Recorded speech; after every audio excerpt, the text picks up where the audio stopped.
দর্শক, যেমনটি বলছিলাম, 6 দফা দাবি আদায়ে মাথায় কাফনের কাপড় বেঁধে গণমিছিল করছেন তেজগাঁও পলিটেকনিক ইনস্টিটিউটের শিক্ষার্থীরা। এই গণমিছিলের খবর রাখছেন সহকর্মী মাইনুল মারুফ, যুক্ত হচ্ছেন আমাদের সাথে।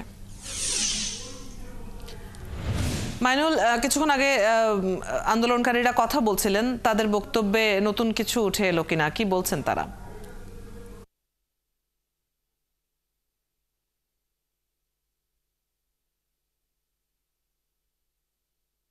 পর্যন্ত আমাদের কঠোর কঠোর আন্দোলন চলবে। অবরোধের কোনো কর্মসূচি না থাকলেও তারা বলছেন যদি যাও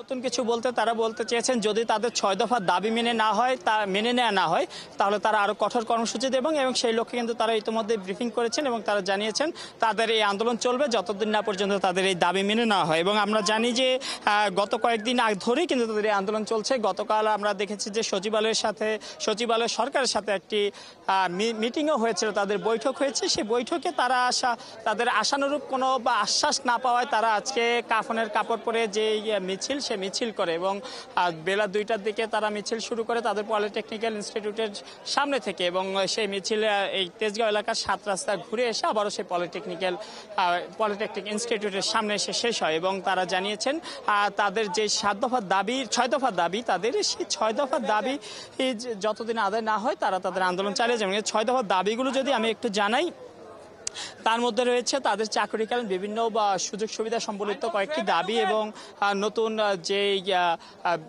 তাদের যে পলিটেকনিক্যাল শিক্ষার্থীদের জন্য আলাদা প্রকৌশল বিশ্ববিদ্যালয় নির্মাণ, এখানে 4টি প্রকৌশল বিশ্ববিদ্যালয়ে তারা দাবি জানিয়েছেন। এবং তারা জানিয়েছেন যে তাদের যে শিক্ষা ব্যবস্থা এখানে কয়েকটি পদে শিক্ষক নিয়োগ ও ইনস্ট্রাক্টর নিয়োগের ক্ষেত্রে অনিয়মের অভিযোগ তারা তুলেছেন। সেই সকল পদের যে অনিয়ম রয়েছে সেই সকল অনিয়মের সমাধান কিন্তু তারা চেয়েছেন। এর পাশাপাশি ডিপ্লোমা প্রকৌশলী সেক্টরে যারা কাজ করেন তাদের সর্বনিম্ন একটি বেতন স্কেল নির্ধারণের দাবিও কিন্তু তারা জানিয়েছেন এবং সেই দাবির লক্ষ্যে তারা তাদের আন্দোলন চালিয়ে যাবেন। এবং তারা এখন তাদের কিছুক্ষণ আগে কিন্তু তাদের মিছিল শেষ হয়েছে। মিছিল শেষ করে তারা ইতিমধ্যে তাদের প্রতিষ্ঠানের ভেতরে প্রবেশ করেছেন এবং তারা কিন্তু জানিয়েছেন কঠোর কর্মসূচি দেওয়া হবে দাবি মেনে নেওয়া না হলে। পলিটেকনিক্যাল সামনে থেকে এই ছিল আমার কাছে সর্বশেষ। মাইনুল, আপনার কাছ থেকে আমরা ঢাকার খবর জানছিলাম এবং যেমনটি খবরে জানাচ্ছিলাম যে দেশব্যাপী কাফনের কাপড় বেঁধে মিছিলের কর্মসূচি শুরু করেছে পলিটেকনিক ইনস্টিটিউটের শিক্ষার্থীরা। চট্টগ্রামেও তেমনটি হচ্ছে। চট্টগ্রাম থেকে সহকর্মী রাজীব বড়ুয়া আমাদের সাথে যুক্ত হয়ে সেখানকার খবর জানিয়ে দেবেন। রাজীব, চট্টগ্রামের কি অবস্থা দেখছেন? দাবি প্রসঙ্গে কি বলছেন শিক্ষার্থীরা?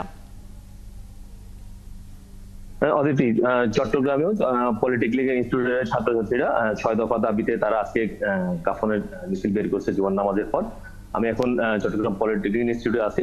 তারা একটু আগে তাদের কর্মসূচিটি শেষ করে তাদের ক্যাম্পাসে অবস্থান নিচ্ছে এবং তারা তাদের যে দাবি 6 দফা দাবি, এটা নিয়ে তারা আসলে দীর্ঘদিন ধরে তাদের এই দাবি নিয়ে তারা মাঠে আছে এবং তাদের যে বিষয় যে তারা যে বিষয়টি চান, তারা বলছেন যে আসলে তাদের যে শিক্ষা সেই শিক্ষার ক্ষেত্রে যেন অভিজ্ঞ শিক্ষকরা যেন তাদেরকে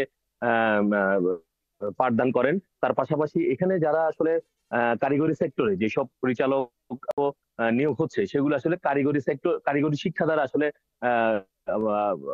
মানে তারা পদায়ন পাচ্ছেন না। অন্যান্য সেক্টর থেকে এসে তাদের যে কারিগরি শিক্ষা বোর্ড সেখানে আসলে উচ্চ পদে তারা আসীন আছেন। তো যার ফলে আসলে কারিগরি শিক্ষার যে মূল সমস্যাগুলো সেটি আসলে ধরতে পারছেন না। ফলে তারা বলছেন যে তাদের এখানে যে ইনস্ট্রাক্টর আছে সেই ইনস্ট্রাক্টর কিন্তু আসলে যোগ্যতা সম্পন্ন না এবং বিগত সরকারের আমলেও কিন্তু তারা দেখেছেন যে অবৈধভাবে বেশ কিছু নিয়োগ হয়েছে। তো এখন যেহেতু একটি নতুন সরকার আছে দেশে, যারা আসলে বিগত ফ্যাসিস্ট সরকারকে তাড়িয়ে নতুন একটি সরকার দেশে শাসন করছেন, তো তারা বলছেন যে বিগত সরকারের সময় যেসব অবৈধ নিয়োগ ছিল সেই অবৈধ নিয়োগগুলোকে তারা আসলে বাতিল চান। তো সবকিছু মিলে তারা আসলে অনেকদিন ধরে রাস্তায় আছেন এবং গত পরশুদিন তারা তাদের আন্দোলন করছিলেন এবং তারা এখানে চট্টগ্রামে 16 শহরে তারা তাদের অবস্থান করেছিলেন এবং গতকালকে তাদের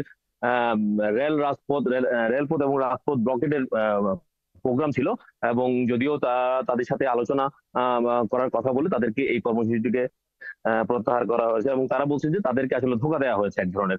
এবং তারা বলছেন যে প্রধান উপদেষ্টা এবং শিক্ষা উপদেষ্টা তাদের সাথে বৈঠক করবেন, কিন্তু সেক্ষেত্রে প্রধান উপদেষ্টা এবং শিক্ষা উপদেষ্টা তাদের সাথে বৈঠক করেনি। তাদেরকে মাদ্রাসা বোর্ডের কর্মকর্তারা তাদের সাথে বৈঠক করেছেন এবং তাদের যে দাবি সেই দাবিটা আসলে তারা আমলে নেননি। ফলে তারা বলছে যে তারা যদি তাদের এই দাবি যদি আগামী 24 ঘন্টার মধ্যে তাদের যে 6 দফা, সেই 6 দফা যদি মেনে নেওয়া না হয়, তাহলে সেক্ষেত্রে তারা আরো কঠোর কর্মসূচিতে যাবে। এবং তারা বলছে যে তারাই যেন এই এখন যে পলিটেকনিক ইনস্টিটিউটের যে ব্যাচ, এবং তারাই হবে সর্বশেষ ব্যাচ। এখানে তারা আর কোনো পরীক্ষা দিবেন না, কাউকে ভর্তি হতে দিবেন না, এবং তারা ভর্তি হবেন না। ফলে তাদের এই 6 দফা দাবি, এই যৌক্তিক দাবি, তারা চান যে অবশ্যই এই বর্তমান যে সরকার, তারা যেন সেটি আমলে নেন, সেটি আমলে নিয়ে তাদের যৌক্তিক দাবিগুলো মেনে নেন, এবং তাদের যে শিক্ষা জীবন, সেই শিক্ষা জীবনকে যেন আসলে বিঘ্নিত না করেন। তারাও চান যে আসলে কোনো ধরনের সেশন জট ছাড়াই তারা এই শিক্ষা জীবন আসলে পার করে যেতে। ফলে তাদের যে দীর্ঘদিনের যে দাবি, তারা বলছেন যে বিগত আওয়ামী লীগ সরকারের আমল থেকে তারা এই দাবিগুলো করে আসছে, কিন্তু আসলে তখন সরকার কর্ণপাত করেনি। কিন্তু নতুন সরকার তো তাদের এই দাবিগুলো শোনার কথা। তাদের দাবিগুলো জানছিলাম আপনার মাধ্যমে।